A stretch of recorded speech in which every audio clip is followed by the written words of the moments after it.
رسول اللہ صلی اللہ علیہ وآلہ وسلم نے فرمایا، تم میں سے کسی کے پاس شیطان آتا ہے اور تمہارے دل میں پہلے تو یہ سوال پیدا کرتا ہے کہ فلاں چیز کو کس نے پیدا کی، فلاں چیز کس نے پیدا کی، اور آخر میں بات یہاں تک پہنچاتا ہے کہ خود تمہارے رب کو کس نے پیدا کیا۔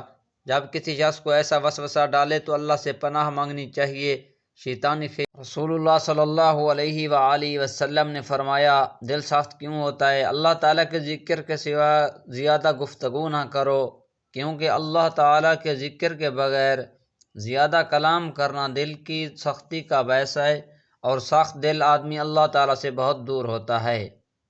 اچھی بات یا خاموشی؟